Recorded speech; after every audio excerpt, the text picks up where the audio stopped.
Ya escuchaste este relato cientos de veces.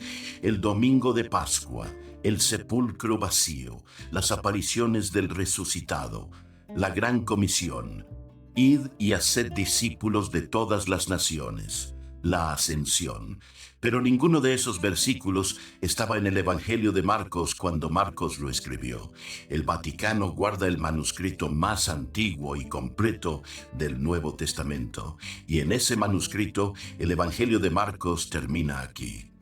Las mujeres salieron huyendo del sepulcro y no dijeron nada a nadie, porque tenían miedo. Punto. Sin apariciones, sin gran comisión, sin ascensión, solo miedo, solo silencio, solo 3 mujeres corriendo en la oscuridad del amanecer. Los últimos 12 versículos de Marcos, los que contienen todo lo que aprendiste sobre la resurrección en ese evangelio, no existían en el texto original. Fueron escritos por alguien desconocido, entre 100 y 150 años después de que Marcos terminara su evangelio. El historiador oficial del Imperio Cristiano lo documentó en el siglo IV. Los 2 manuscritos griegos más completos del Nuevo Testamento lo confirman. El escriba que copió el Vaticano lo sabía y dejó una columna en blanco como marca de ese saber. Lo que conoces como la resurrección en Marcos fue escrito por alguien que no fue Marcos. Hoy vamos a leer lo que el manuscrito dice. Me llamo Rodrigo. Trabajé 20 años en una biblioteca de la Universidad del Valle de Atemajac, cuidando libros que los alumnos no podían consultar sin autorización del rectorado. Un día me pregunté, ¿por qué no podía leerlos yo? Ese día empezó todo. Y este tema llegó a mí de una manera que no esperaba. Era mi 3er año de teología en la UNIVA, materia de crítica textual del Nuevo Testamento. El padre Solís era el profesor, un benedictino especialista en manuscritos griegos, gafas de montura metálica, la costumbre de señalar los márgenes del libro con un lápiz sin punta. No era un hombre que levantara la voz, era del tipo que hablaba bajito y esperaba que tú te inclinara para escuchar. Un martes por la mañana, sin preámbulo especial, padre Solís dijo, abran el Nestle Aland en Marcos 16. El Nestle Aland es la edición académica estándar del griego del Nuevo Testamento. Cada página tiene el texto arriba y el aparato crítico abajo. El conjunto de notas que documenta las diferencias entre manuscritos, variantes de texto, omisiones, adiciones, observaciones sobre los testimonios más fieles. Es una obra técnica que los teólogos consultamos como quien consulta un diccionario de idioma, con respeto y con la expectativa de que los datos están ahí, sólidos, sin sorpresas. Abrí la página. La nota crítica al pie del versículo 9 ocupaba más espacio que los versículos mismos. Levanté la mano. Padre, ¿qué significa todo este aparato crítico? Padre Solís no se volvió. Siguió escribiendo en el pizarrón que esos versículos son los más disputados de todo el Nuevo Testamento. No agregó más. La clase siguió. Esa tarde, en lugar de ir directo a casa, fui a la sección de crítica textual de la biblioteca. Busqué el Metzger, Bruce Metzger, A Textual Commentary on the Greek New Testament, 4ª edición, 1994. 4 páginas para 12 versículos. Y mira que no lo leí de corrido ese día. Lo releí 3 veces, porque cada vez que llegaba al final no terminaba de creer lo que decía.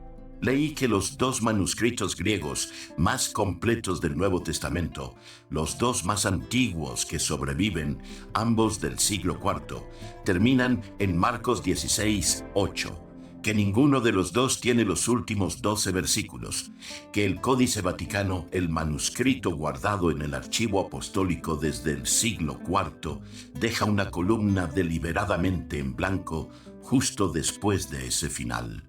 Cerré el libro y pensé en doña Esperanza, ¿Qué harías si el texto más antiguo que existe del Evangelio de Marcos terminara así?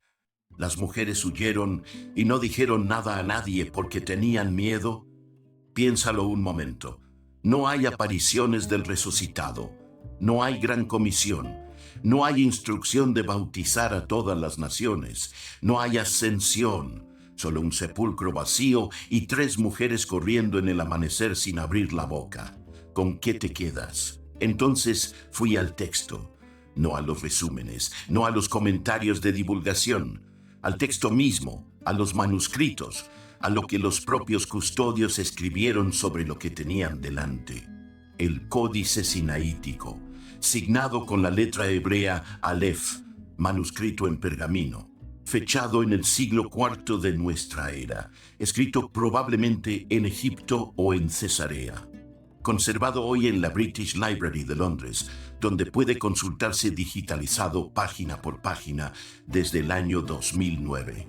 Es el único manuscrito bíblico del período que contiene completo tanto el Antiguo como el Nuevo Testamento. El Códice Vaticano, signado con la letra B, también del siglo IV, guardado en el Archivo Apostólico del Vaticano desde al menos el siglo XV, catalogado como manuscrito griego 1209. Es el manuscrito bíblico más completo que se conserva de la antigüedad. Ambos terminan en Marcos 16, 8. La misma frase, el mismo corte abrupto, ephobun togar, porque tenían miedo. Ahora voy al detalle que más me impresionó de todos. El escriba del Vaticano llegó al final del capítulo 16, copió las últimas palabras, ephobun togar, levantó el cálamo y no copió nada más. El folio tiene columnas, 3 columnas por página, escritas de arriba a abajo con una disciplina perfecta. Cada línea, cada sílaba, sin espacio sin uso, sin pergamino desperdiciado. En un manuscrito de esta calidad y este costo, cada centímetro contaba, y el escriba dejó la columna siguiente en blanco, deliberadamente vacía, como marca visible de algo que sabía y no podía resolver con su pluma.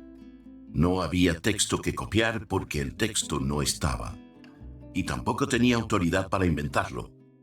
Eligió el silencio como forma de honestidad.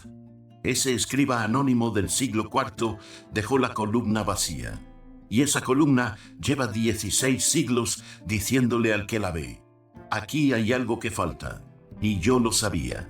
Piénsalo. El manuscrito más completo del Nuevo Testamento, guardado bajo llave en el Vaticano desde el siglo IV, no disimula el vacío. Lo señala con una columna de pergamino en blanco. No fue el único que lo sabía. Eusebio de Cesarea vivió entre aproximadamente el año 260 y el año 340 de nuestra era. Fue el historiador oficial del Imperio Cristiano. Estuvo presente en el Concilio de Nicea. Escribió la Historia Eclesiástica, la primera historia de la Iglesia cristiana. No era un personaje marginal ni un crítico externo. Era el cronista más importante de la consolidación del canon cristiano. Y en sus Quaestiones ad Marinum, un texto donde responde las preguntas de un lector llamado Marino sobre dificultades en los evangelios, escrito aproximadamente entre el año 315 y el 325. Eusebio escribió esto. En las copias exactas del Evangelio de Marcos, el texto termina después del miedo de las mujeres. En casi todos los manuscritos correctos, el pasaje no aparece al final. Léelo otra vez. El custodio oficial de la versión canónica del Imperio Cristiano documentó que los 12 versículos no estaban en los manuscritos exactos. Lo escribió con esas palabras. No lo ocultó. Lo dejó en el texto de sus respuestas, accesible a quien lo buscara, y nadie lo presentó en el catecismo. Jerónimo lo repitió en el año 407 en su epístola Ad Edibiam. Casi todos los manuscritos griegos no contienen. Marcos 16, 9 al 20. Jerónimo sabía. Y sin embargo, cuando preparó la Vulgata, la traducción latina que se convirtió en la Biblia oficial de la Iglesia de Occidente, tradujo esos versículos de todos modos. Esto me llevó tiempo entenderlo. Jerónimo no era un hombre descuidado. Fue una decisión consciente, no un descuido. Clemente de Alejandría y Orígenes, los dos grandes teólogos del siglo III, nunca citan ningún versículo de Marcos 16, 9 al 20 en toda su obra. En todo el cuerpo de escritos que nos dejaron, no los tenían en sus copias. El conocimiento de que esos versículos no son de Marcos no es un descubrimiento de la filología moderna del siglo XIX. Es información que los propios custodios del texto produjeron, registraron y en algunos casos se contradijeron a sí mismos preservando. Luego está la evidencia que está dentro del texto mismo, la que no requiere manuscritos del siglo IV ni latín, ni acceso a ninguna biblioteca restringida, la que puede ver cualquier persona que lea el capítulo con atención. Metzger documentó en su Textual Commentary 8 o 9 términos que aparecen en Marcos 16, 9 al 20, y no aparecen en ninguna otra parte del Evangelio de Marcos. Palabras que Marcos usa en otro lugar del texto con términos distintos.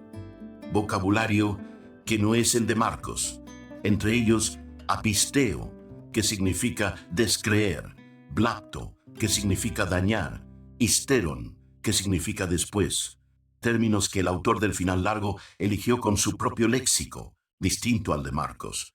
Pero hay algo más concreto, algo que cualquier lector puede notar sin conocimiento de griego, sin ningún aparato crítico, solo leyendo el capítulo de corrido. Marcos 16, 1. María Magdalena aparece nombrada en la lista de las mujeres que van al sepulcro. El texto la menciona por su nombre sin ningún apunte adicional, porque el lector ya la conoce. Marcos 16, 9. El primer versículo del Final Largo dice: Jesús, habiendo resucitado por la mañana el primer día de la semana, apareció primero a María Magdalena, aquella de quien había echado 7 demonios. ¿Lo notas? 4 versículos después de haberla presentado por su nombre, quien escribió ese final la presenta de nuevo, con el apunte aquella de quien había echado 7 demonios. Como si el lector no la conociera, como si nunca hubiera aparecido en el texto. Quien agregó los 12 versículos no leyó con cuidado el texto que estaba continuando. No es una interpretación, es una observación disponible en cualquier traducción del capítulo completo. Si alguna vez sentiste que el final de Marcos sonaba diferente, que las mujeres huyendo en silencio, sin decirle nada a nadie, sonaba más humano, más real, más parecido a cómo funciona el miedo, que cualquier aparición espectacular con mandatos de evangelización universal. Si alguna vez sentiste que ese silencio era más creíble que los discursos triunfales que vinieron después, el texto más antiguo te da la razón. El final original termina en el miedo. Alguien en el siglo II decidió que eso no era suficiente. Entonces busqué a alguien que antes de los filólogos del siglo XIX se hubiera hecho estas preguntas. Alguien que mirara un texto sagrado y preguntara: ¿quién lo escribió? ¿Cuándo? ¿Con qué interés? ¿Quién gana si este texto dice lo que dice? Alguien que aplicara ese método antes de que existiera la lingüística histórica moderna. Y lo encontré, pero no donde esperaba. Baruch de Spinoza publicó el Tractatus Theologico Politicus en el año 1670, sin nombre en la portada. Lo publicó sin firma porque sabía perfectamente lo que les pasaba a quienes firmaban preguntas como las suyas. La comunidad judía de Ámsterdam lo había excomulgado a los 23 años con el texto de Jerem más violento que se conserva del período. Vivía en La Haya puliendo lentes para ganarse la vida. Murió a los 44 años, solo, sin haber pedido que lo readmitieran en ninguna institución. En los capítulos 7 y 8 del Tractatus, propone 4 preguntas para leer cualquier texto que se presente como sagrado. Y mira que yo tardé años en darme cuenta de que las preguntas que me hice aquella tarde en la Univa, con el Metzger en la mano, eran exactamente las de Spinoza, formuladas 300 años antes que yo. Son las mismas preguntas que yo aprendí a hacerme, sin saber que Spinoza las había formulado, cuando leí el Metzger aquella tarde en la sección de crítica textual de la Univa. Primera, ¿en qué idioma fue escrito el texto original y qué dice exactamente en ese idioma? Los manuscritos más exactos, en griego, terminan en 16:8. Eusebio lo confirmó con esas palabras exactas, en las copias exactas. El Metzger lo documenta con terminología filológica precisa. El idioma original dice lo que los manuscritos más fieles dicen, y los más fieles no tienen los 12 versículos. Segunda, ¿cuál era el contexto histórico de quien produjo el texto? El final largo se introdujo en el siglo II, entre el año 100 y el 130 según los especialistas, cuando las comunidades cristianas estaban consolidando sus textos fundacionales y necesitaban un mandato claro para la evangelización. La primera cita patrística verificable de Marcos 16:19 aparece en Ireneo de León, en su Adversus Haereses, alrededor del año 184 de nuestra era, lo que confirma que el final largo existía hacia fines del siglo II, pero fue compuesto décadas antes. Un texto que termina con mujeres huyendo en silencio presentaba un problema narrativo específico. Alguien lo resolvió. Tercera, ¿cómo llegó el texto a nosotros? ¿Quién lo transmitió? ¿Qué quedó y qué se perdió? El Códice Sinaítico, el Códice Vaticano, la columna en blanco, Eusebio, Jerónimo, que sabía y tradujo igual, Clemente y Orígenes, que no citan nada de los 12 versículos en toda su obra. La cadena de transmisión es documentable y los propios custodios dejaron marcas visibles de lo que sabían y de lo que decidieron con ese saber. Cuarta, ¿quién gana institucionalmente si el final largo es de Marcos? Gana una gran comisión que se convierte en mandato fundacional de la evangelización universal. Gana una ascensión que completa el arco narrativo de la resurrección. Gana un texto que termina en victoria y no en silencio. Gana una narrativa que necesita el milagro, no la que termina en el miedo de 3 mujeres que no dicen nada.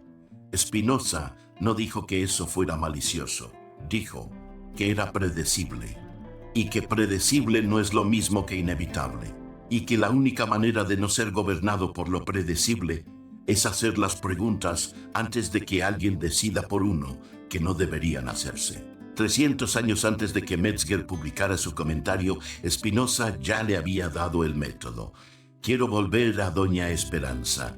Doña Esperanza vivía en la cuadra de mi infancia, en Guadalajara. Viuda desde los 52 años. El marido murió de un infarto en diciembre. Casa con azulejos azules en la entrada. Tenía la costumbre de decirle a mi mamá en las tardes que se juntaban afuera de las casas: yo sé que lo voy a volver a ver. Él resucitó y yo también voy a resucitar. Yo la escuchaba de niño sin entender del todo lo que decía, pero la frase se quedó grabada de esa manera que se quedan las cosas que se escuchan en la infancia sin que uno tenga todavía el vocabulario para procesarlas. La resurrección no era teología para Doña Esperanza, no era una disputa académica sobre manuscritos del siglo IV.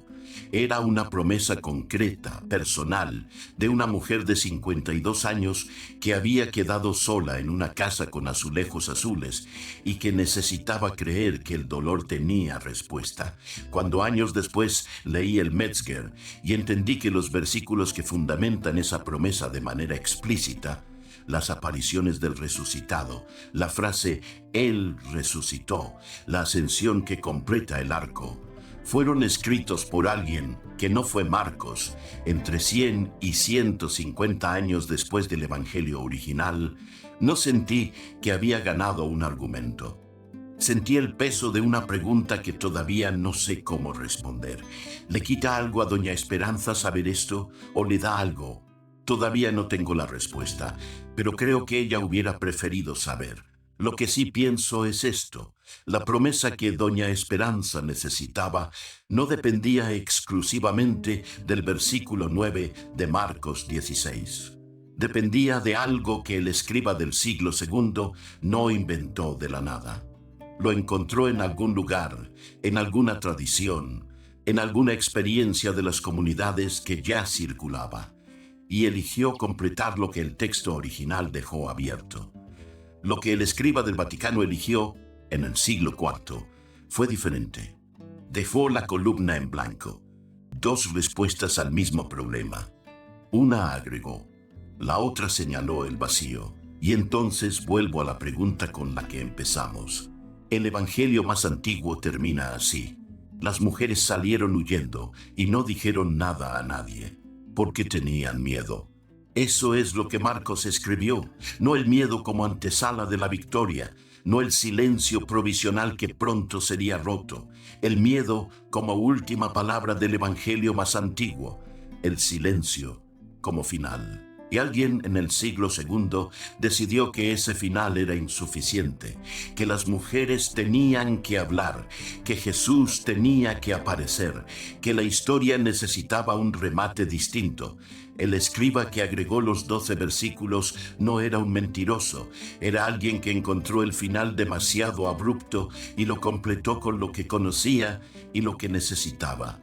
Lo que Eusebio documentó y Jerónimo repitió y el escriba del Vaticano marcó con una columna en blanco es que ese alguien no fue Marcos. Lo que yo no puedo dejar de pensar después de todo esto es algo distinto a la disputa filológica. ¿Qué tipo de fe construyes sobre un final que alguien eligió no completar? ¿Qué encuentras en el miedo de tres mujeres corriendo en silencio que no hay en ninguna aparición espectacular? En ese silencio del amanecer, en ese miedo que Marcos dejó como última palabra, hay algo que el escriba del Vaticano reconoció cuando dejó la columna vacía. Señaló el texto tal como era, sin agregar lo que hubiera querido que dijera. Ahí lo dejo. Tú decides qué haces con esto.